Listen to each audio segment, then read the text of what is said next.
Welcome, everybody. It is Then and Now.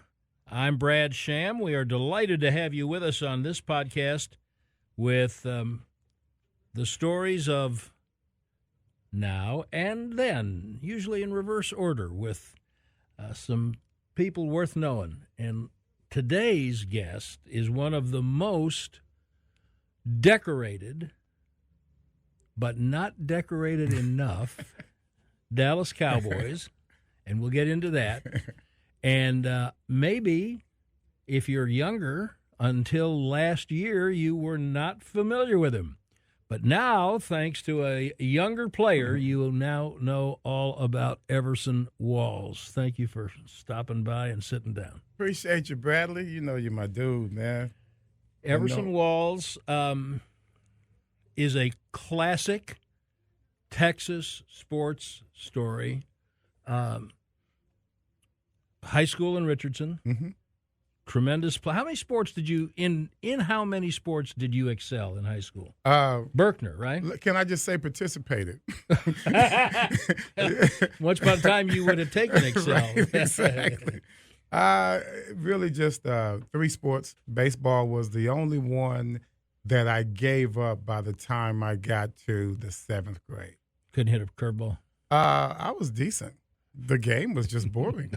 Okay. You know, baseball, when I started thinking about it, and you know the story, I always give you a lot of credit in the fact that baseball taught me how to track the ball. You know, that was the reason I was able to catch balls, period. If it's not for baseball, I probably just end up being some slow wide receiver thinking he's Drew Pearson. But, who, by the way, some people also thought was slow, but you can take that up with Drew. Yeah. But you found it boring, and so you went to football. Yeah. And I really went to basketball. Yeah. Well, I'll bet. Yeah.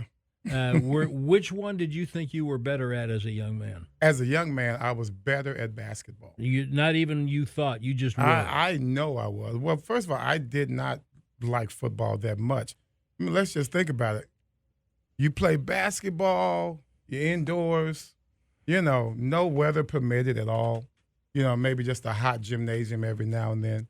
Someone didn't have the AC running at that particular school at that particular time, and here we are, still playing, looking good, short shorts on. My afro was always nice. Girls can see your face Girls better. can see my thighs and my face, and I thought that was the cutest thing ever, you know. But when it comes to football, look at the comparison. I mean, you got guys out there sweating on you, spitting on you. Not to mention you can't even stay away from contact. You can't avoid contact on the football field. You can try all you want. It's going to catch up with you. So those factors kind of led me towards basketball. And plus the fact that I could shoot a jumper, that's all I needed. And so why did you not stay with basketball? I stayed in trouble. The basketball coach and I did not get along. He didn't like cornrows. Go figure. He didn't like cornrows. Who was the basketball 1975. coach? Who was the basketball coach? Marcus Everett. And, Coach Everett. And you didn't get along with him. We did not. Did he invite you to not participate on the team? Yeah. Well, he invited me not to play one game because I defied his beliefs and wore cornrows anyway to a basketball game. Sounds very much like the Everson Walls I know. And so you reacted how? Well, from then on, I think it was his reaction that was the deal. His reaction to the fact that I didn't play. Mom came to the game. She couldn't hardly see me play because she was always working. So here it is, my birthday. She's come to this game. I don't play a game. So it's on now. I mean, my reaction was pretty much consistent with what it was like before I wore the cornrows. We just turned it up a notch, and just he and I never, ever got along. What point of the calendar year was that?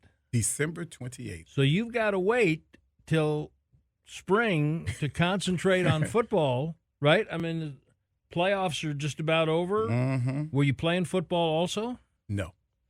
So you gave up basketball and turned to football? Yes. I actually gave up basketball. Basketball gave me up as well. I was unceremoniously released from the team. Boy, this all sounds so familiar, doesn't it? I didn't know about this now and then. Is that the name of the show? Then and Now, exactly and right. Now. Well, yeah, it just so happened that it just led to so much animosity between me and any authority figures. That's just what it was. I was kind of spiraling anyway. Personal life wasn't well. Home life wasn't well. Things were getting kind of real. It wasn't that nice, Hamilton Park neighborhood. My mom and dad wasn't together anymore. I wasn't that 9-year-old, 11-year-old kid, but my dad was coaching for me. Now, I'm this guy. I'm this kid that just integrated into Richardson School District, and everything is upside down. Now, I'm going to stop with this part of the then for just a minute to bring us to a little closer to now, because if you are of a certain age, then you saw plenty of Everson Walls play. Came to the Dallas Cowboys, undrafted free agent, 1981. That's correct. And played. Did you play in '89, or were you invited to not be here? Well, I played half of '89. Half of '89. Wound up winning a Super Bowl with the New York Giants, played a couple years with the Cleveland Browns, more on all that later. But when you look in the Dallas Cowboys record book, most seasons leading the team in interceptions, Everson Walls and Terrence Newman, 5 each. T. Newman had 5? T. New. Wow. No, but it's not consecutive. I understand. But yours weren't either. You were 81, 82, 85, 87, 88. And by the way, those were some years when your team wasn't very good. Couple of them. That second half, yeah. Couple of them. Yeah, second half. But T-New, 03, 04, 08, 10, and 11. Wow. Career interceptions. Only Mel Renfro has more than Everson Walls on the Cowboys' all-time list. Yeah, as a Cowboy. As a Cowboy, right. Most in a season. Now second. No, still first. Oh, he tied you. They had one called back. Don't Trayvon Diggs helped catapult Everson Walls back into the headlines. That's true. So Everson Walls is tied for first and has third in the most seasons leading the Cowboys in interceptions. 11 in 81 and 9 in 85.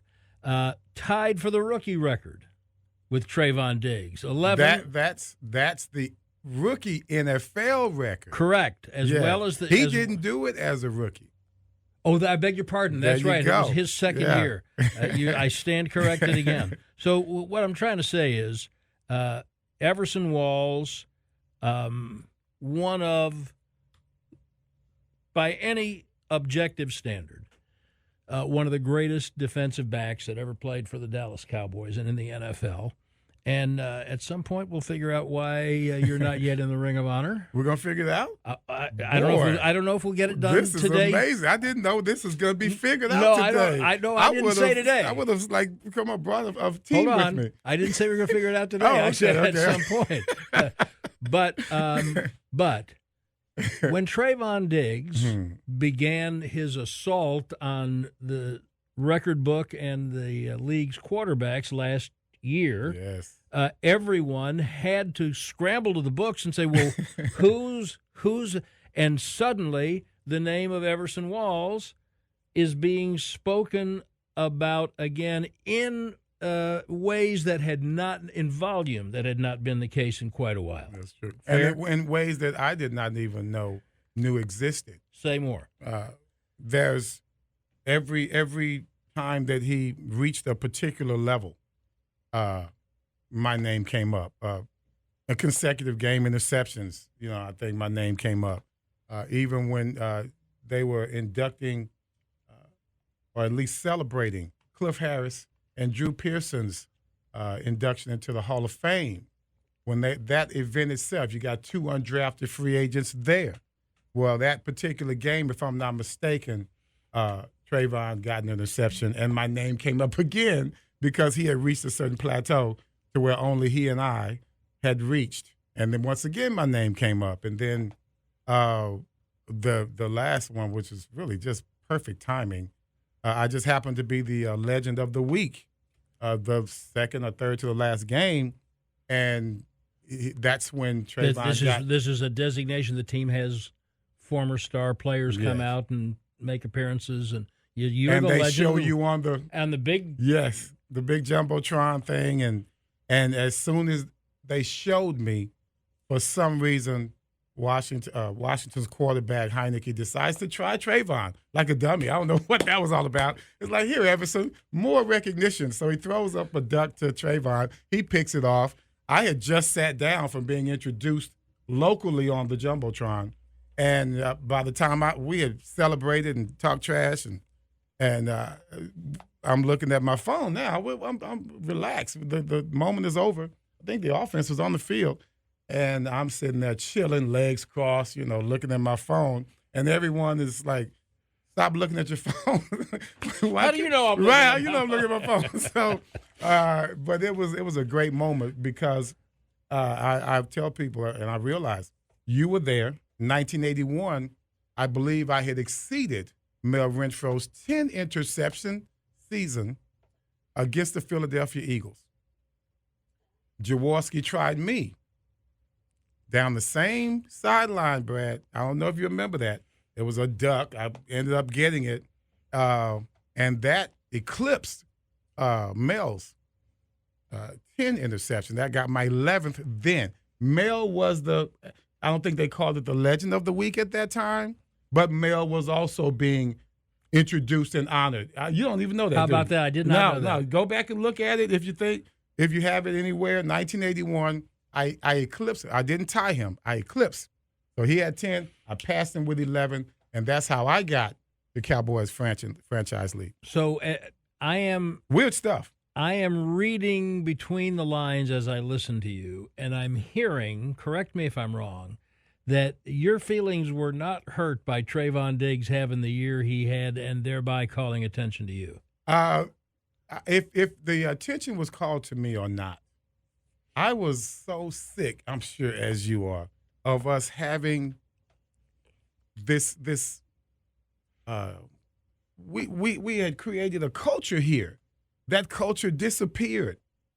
Mel Renfro started a culture. Cornell Green. Charlie Waters has more interceptions than most playoff defensive back. No one really knows that.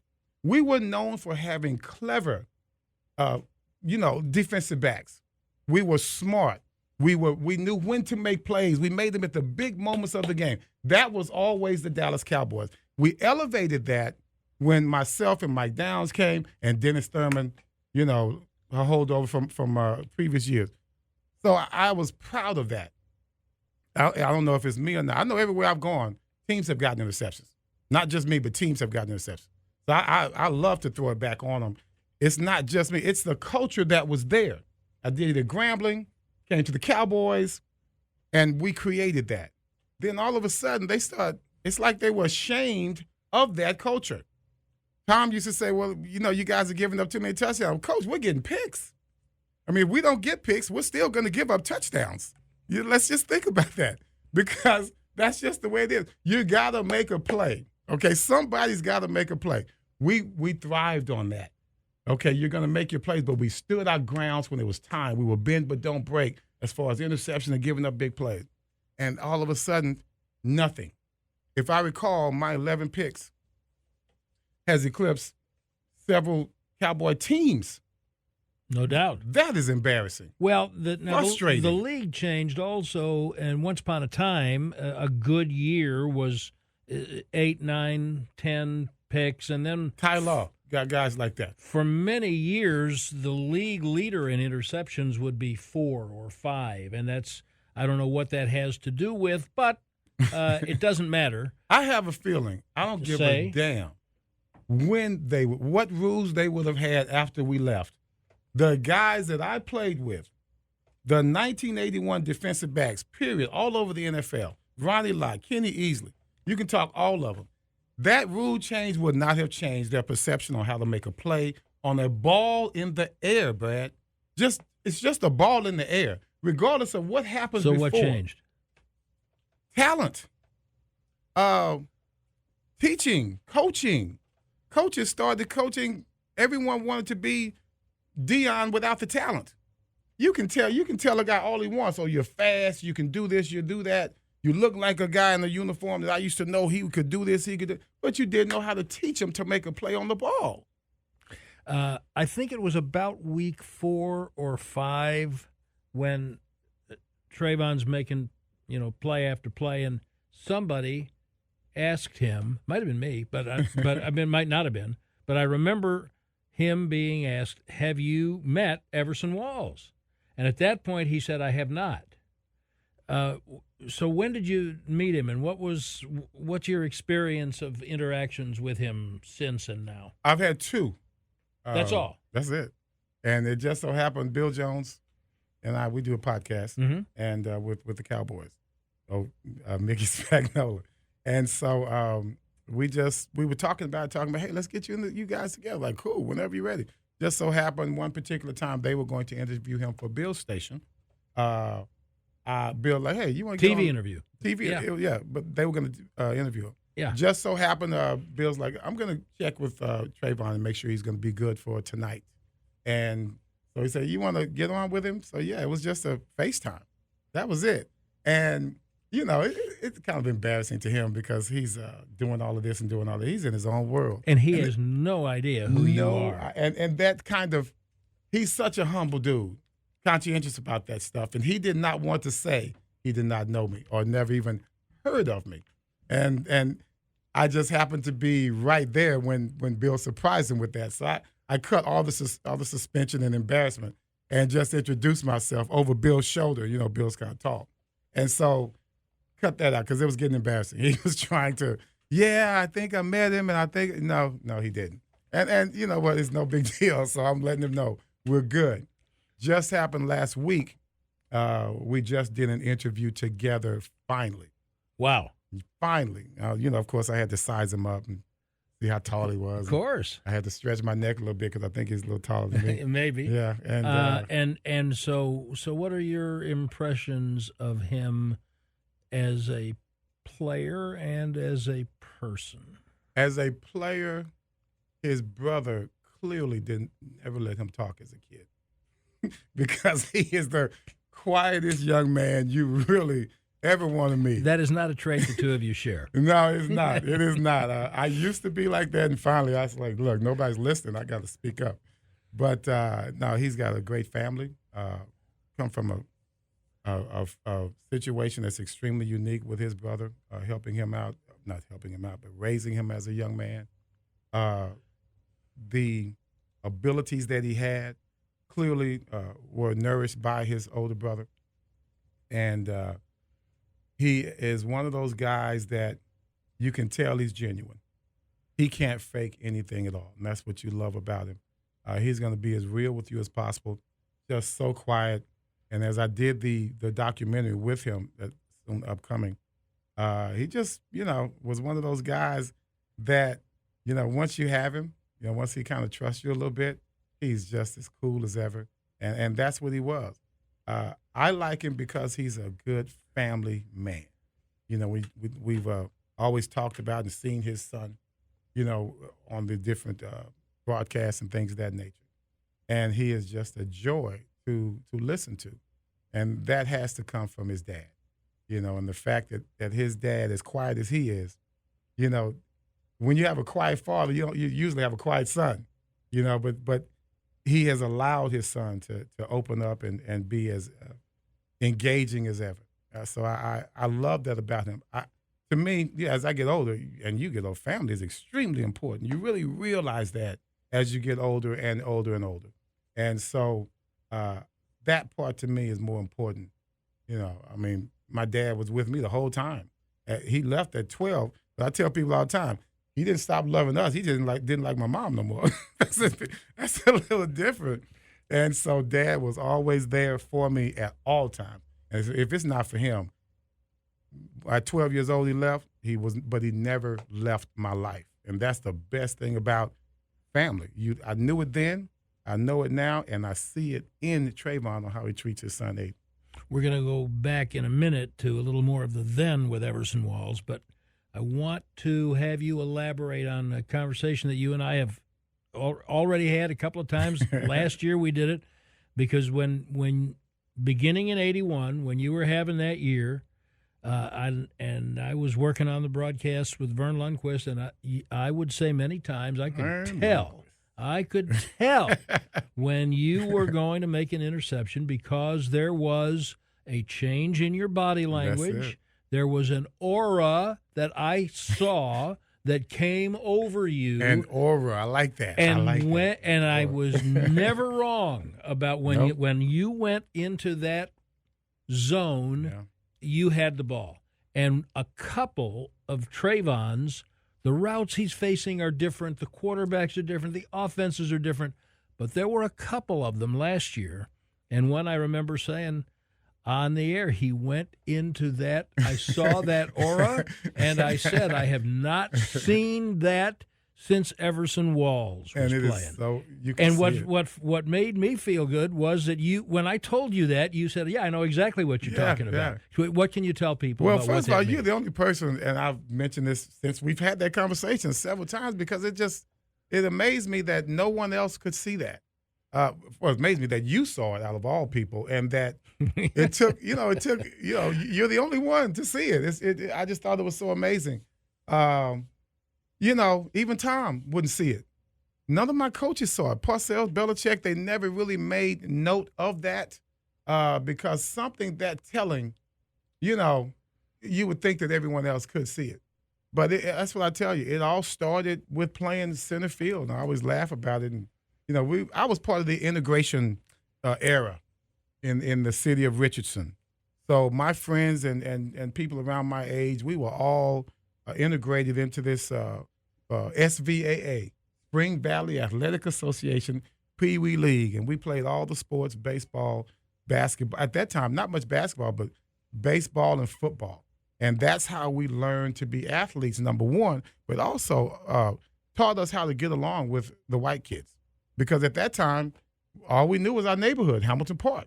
And, we go to church, Hamilton Park. So we really never stepped outside of that unless there were some things we had to do. But once we became integrated, it was just a whole different world. Just so happened, and luckily, my dad happened to be an assistant coach on my first football team. Now, my dad was a stud. He went to Prairie View A&M. He was freshman. He had the freshman rookie record, rushing. He was a man, okay? I'm more like my mom. I'm more like my mom. So he was a man. You feel me? Everything you see about me, he's totally the opposite. He was buffed. He was strong. He was a fullback. He liked football, but he could play every sport, and he was smart as hell. So he became my first coach. And he always knew, just look at the guys in the neighborhood. He always knew how talented they were or were not. He knew what they could not do or could do. My uncle was the same way. So I'm out here, the only black kid on the this baseball team. My dad was a good baseball player. He loved that Jackie Robinson thing. Everybody around that time, all the black men loved Jackie Robinson. So your son's going to play baseball. So I had to play baseball. So I go with that, and I try to play baseball, and they throw me. Where did I throw me? Where did they throw me, Brad? Where they throw right every field. Black kid? No. Where they put the black kid? Well, then you had to either play center field. Center field. Because Willie Mays. Willie Mays.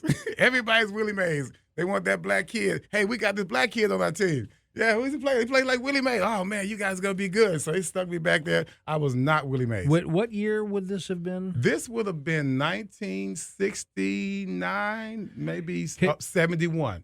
71. Put a little flag on that. I want to come back to this part of the conversation. Yeah. Okay, so they put you in center field, and you're not Willie Mays. I'm not. No, I can't even see the ball.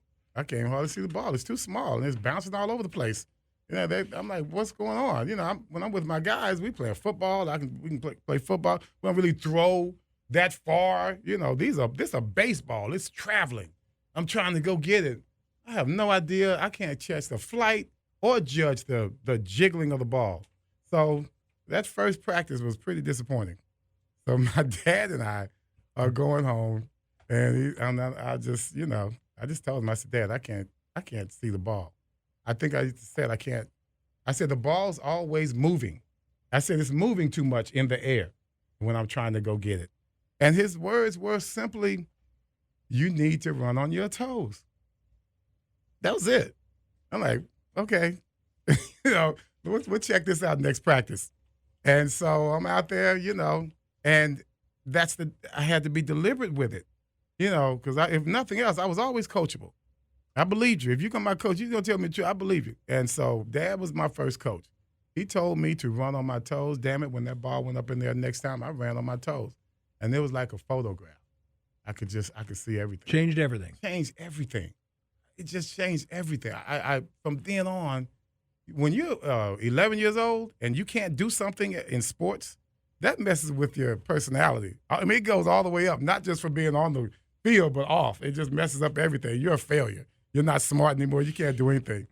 So once I did that, man, my confidence level just went through the roof, not just from playing baseball, but just the way I became a better wide receiver. At that time, we had Bob Hayes, and we had another smooth receiver. It was right before Drew came. Otto Stowe? Oh, Otto Stowe. Otto Stowe. Went on to play for Miami. I love that guy. Tall, thin, yes, sinewy. He was C.D. Lamb. Very smart. He was like C.D. Lamb. Yes. And you could see that he was talented. Great route runner. That's the guy. Before Drew came, that was the guy for me. And that's who in my mind, I became, was just being able to catch the ball. I could catch deep passes. In junior high, if they could make it, if they could throw it deep enough, I was the only one that could go up and catch it. And I wasn't good at anything else. I didn't tackle well. I was horrible at defensive back. I didn't tackle well. I didn't know what it meant to get deep. But at wide receiver, I had that element because I could follow that ball and catch it. And at Forest Meadows Junior High, we had 2 deep passes for the whole season. That was my freshman year. And my 7th grade, no, it was 7th grade? No, it was my 9th grade year. And I caught both of them. Which is saying a lot back in 1974. When did someone suggest that you weren't fast enough? Most of the guys I grew up with that beat me. Most of the track meets that, when you're at Hamilton Park, man, they're going to give you a chance to show what you can do academically and athletically. And I knew I was good at spelling bees, but I knew I was not good at running track. And I just couldn't do it. My shoes never fit right. I was so slow, I thought running barefoot would help. I ran barefoot on cinder track. In meets? In meets, yeah. Man, that's nuts. I could do it. Look at these feet. You seen these things? Anything to get a heads up. But when you grow up around extremely talented people, that's something that determines how you turn out sometimes. Did you want to go to – now your dad went to Prairie View. Yeah. Did you want to go to an HBCU, or did you want to go to Texas or A&M or some big – SMU was still in the Southwest Conference, right in there. Did you want to go to one of those? I was all about what I saw on TV, because as much as I knew I wasn't talented enough, I always thought, if you just give me a chance, I don't care where I go. So I'm filling out all of these USC, UCLA, Texas. I believe those are the 3 schools that I felt. Never heard jack back from any of them. HBCUs weren't even on my mind at all. I knew my dad played at Prairie View. That's cool. That's a cute little school. I didn't know much about it. Grambling, of course, you saw the Sunday morning shows. Eddie Robinson was always coming on, 30-minute show. But you knew Eddie Robinson and the band. Yeah, that's all I knew. And I knew they had some big old dudes, and they only wear black shoes. That's all it was, black shoes. They did not wear white shoes. I remember that on the show as well. You're somebody that you're just proud of. He's just another black man that you see that's out there. You think of, black leaders. He's just another guy. Never think this. It's just a nice show. No big deal. Then I got a girlfriend. And when I got a girlfriend and found out where she was going, and I didn't have any scholarships. Now you're going to Grambling. I'm like, hey, HBCUs, that's interesting. They sound so interesting right now. And how did that help you? Well, it changed me, because at 17, really starting since Dad left, I had been having many problems with figures of authority, but I was still making it. after going to juvenile in 1975 for a couple of weeks and just things just falling off the rails, I was a dummy, but I wasn't that dumb. And I realized at that time I got to make a change. I was like 16 years old. I got to make a change. This is not. You realize how lucky you were to come to that realization at that young age? Yeah. And that was only because there was always somebody there to remind me of that. I remember when I went down to the juvenile. It's in the book. One of my deacons are there. He's you never know what your deacons do and your preachers do outside of church. You just think that that's their job because that's where you see them all the time. And next thing I know, I see Brother Warren. Brother Warren is there. When I get down there, I've got the handcuffs on. I got Brother Warren. And I'm like, thank you, Jesus. Thank you. There is a God. There is a God. Because I was not ready for that. You had an outstanding career at Grambling as a football player. Yeah. And did not yet drafted. Timed 4.7. One time. 4.7. They took my worst time. Of course, don't they always? How disappointed were you not to be drafted? I was disappointed, and it was revealing. I was still all about if you can ball, you can ball. I just thought that was the way it goes. I didn't care who came down to time me. I just thought that was part of the one process of it. Just one part of the process. Okay, you run your 40. They're gonna look at that film and they're gonna say, "That's my dude." How many places besides Dallas could you have signed? Buffalo, the Bills. That's it. And the Saints. And Dallas because it was home? Dallas because they came with a contract. Yeah, they all came with free agent contracts. They were still in the fourth round. They were coming with free agent. Like, wait a minute, guys, the draft's still going. How many rounds were there? Yeah, we were 4. Here comes the Cowboys with free agent contract. Buffalo, New Orleans was calling, "Hey man, we got some free agent money for you." What's going on? And that kind of like, you know what? I expected more from an organization like the NFL. And because, at this time I'm smarter. I figured they're smarter too. Come to find out, they weren't.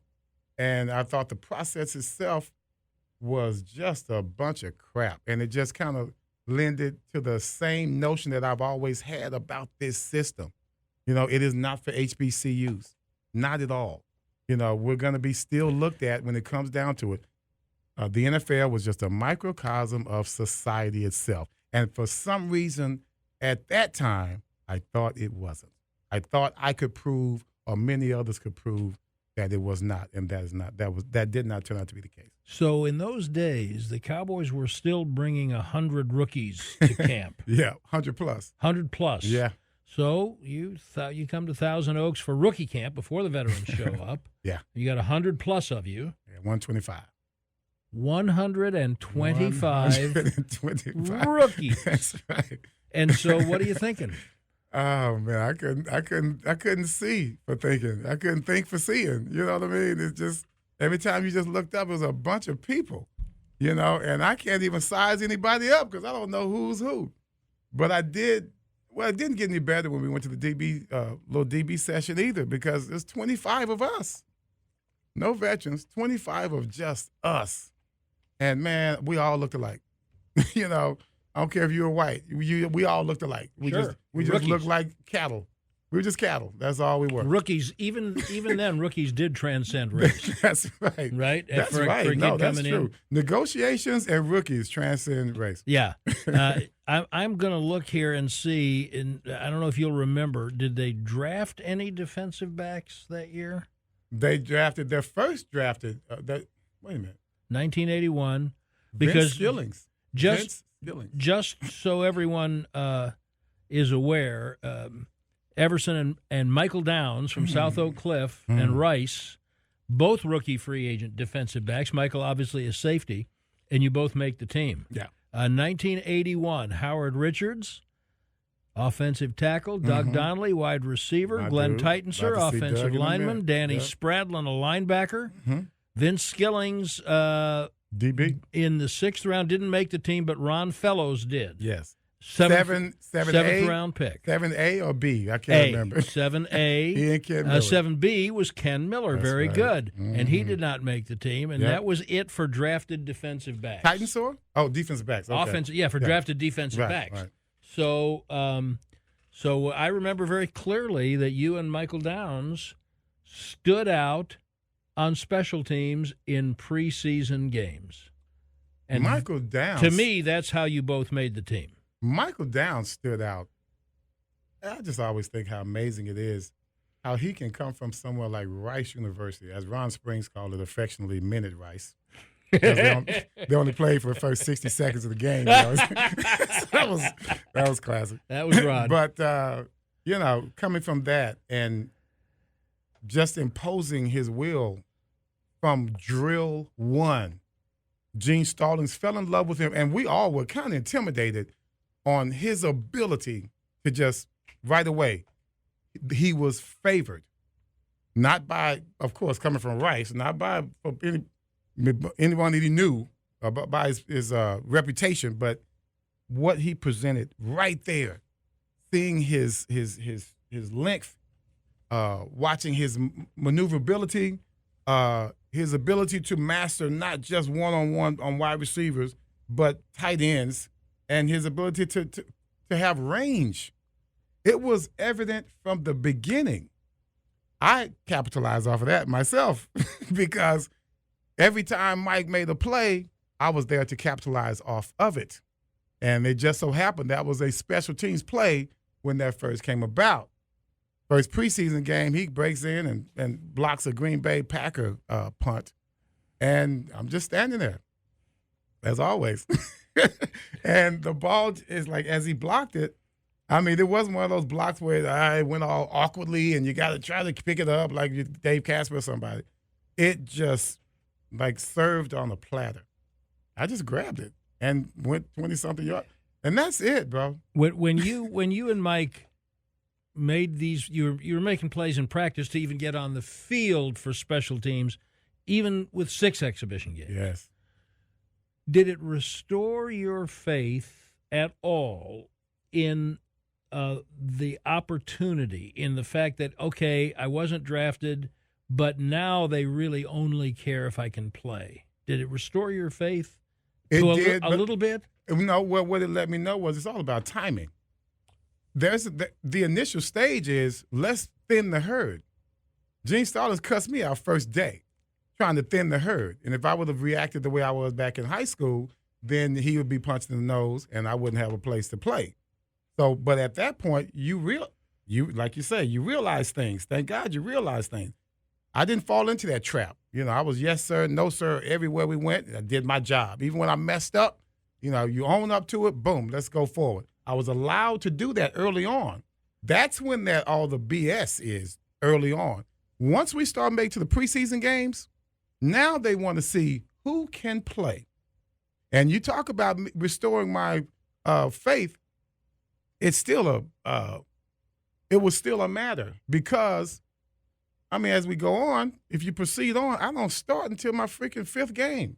And I'm leading the league in interceptions from the bench, Brad.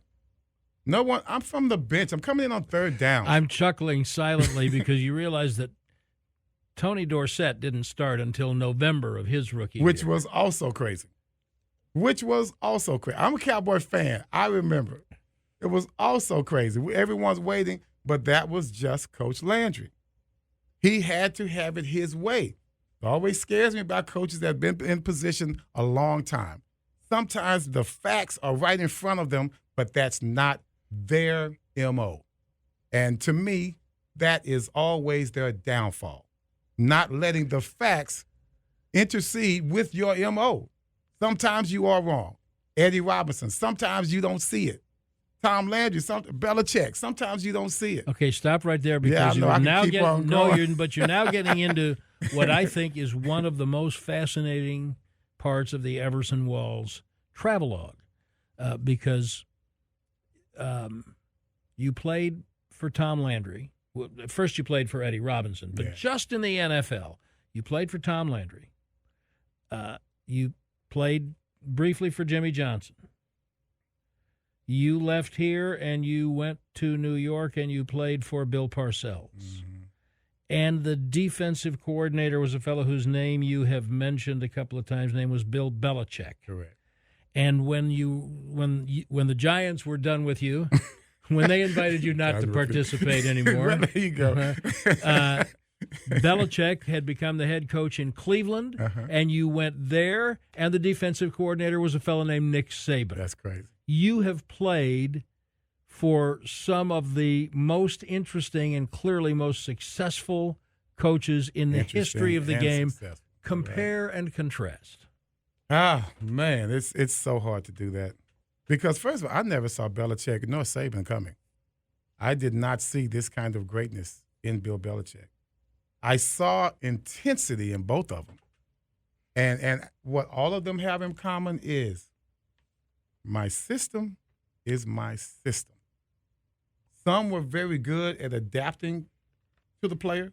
Some were better than others at adapting to the talent that they had. Belichick, for instance, he had his system, but if you had a particular talent, he knew how to thread you into the quilt. How about Parcells at that? Parcells, he just knew instincts. He didn't see me coming either. Belichick had to make him see it. And they converted you to safety, right? In strategic situations, yeah. Okay. But no, I was a cornerback. Okay. I was a starting corner. But Belichick could see, okay, this guy, we need his range on passing down.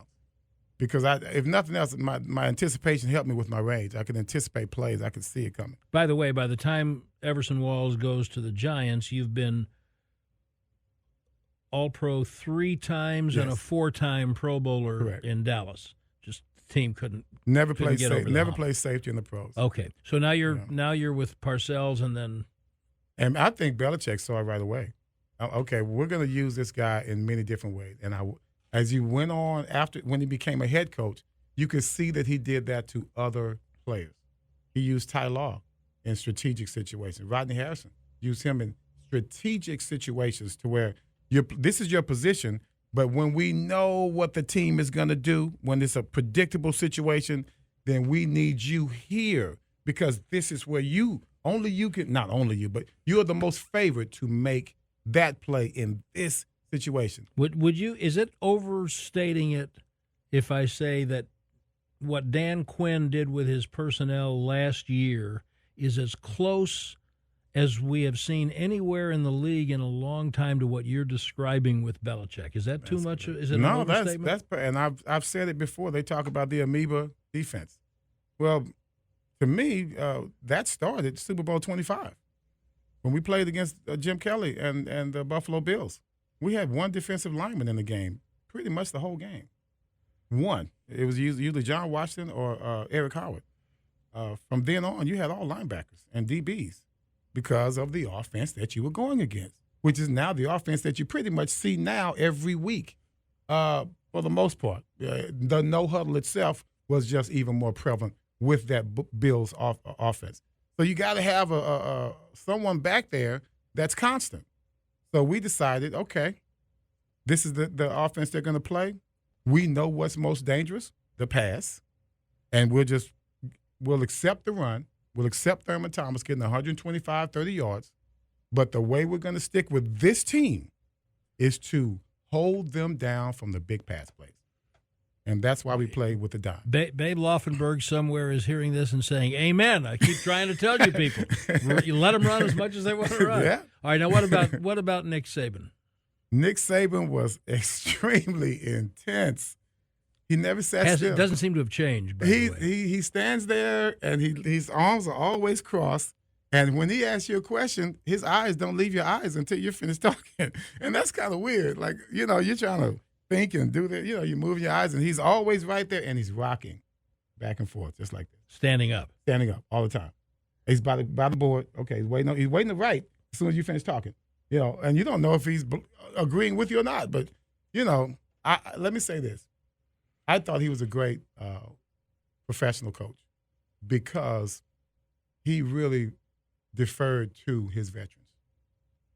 He really deferred to it. And to see him the way he is now in college is so different from how he was in the pros. He respected the experience that the veterans had. So it's kind of surprising to see him with this bombastic, emotional attitude when he kind of kept it a little bottled up in the pros because it seems like he was gathering information from players, coaches, situations, I guess to lead to that moment of explosion. Because once he learned that he could take that information and run college football, he never turned back. Last one. Do you like the product of professional football, watching it today, as much as you liked the product when you played, excuse me for saying this, 40 years ago? You know what? It is more exciting now. That's one thing you can say. As much as we can brag about the 80s, I mean, let's face it, there were some yawners. There were some real yawners back then. We're handing the ball off. Nobody's got a passing game. I have to say it's extremely exciting now, which that's why I like this generation a little bit better, because I know that I would have gotten so many more interceptions. They were thrown. I know I could have played safety, man. I could have played so many more years at safety. How many series could you give him right now? I could give him 2. Well, not series. I didn't say plays. Yeah, no. It's got to be situations. You put me in on the dime, I can play dime for about a quarter, but you got to put me in the fourth. Okay, don't put me in the first because I'll be done. You got to put me in the fourth, and I can win it for you. I can make that play down the stretch. Always. I will promise you that Everson Walls will never be done. And I personally, in addition to the fact that everything you said about him, I agree with. He's a lovely young man and fun to watch. But I root for Trayvon Diggs, because the more they talk about Trayvon Diggs, the more they still have to talk about Everson Walls. Thanks for coming in. Appreciate you, Bradley. Everson Walls. I'm Brad Sham. This is Then and Now. Is Then and Now. Is Then and Now. Is Then and Now. Is Then and Now. Is Then and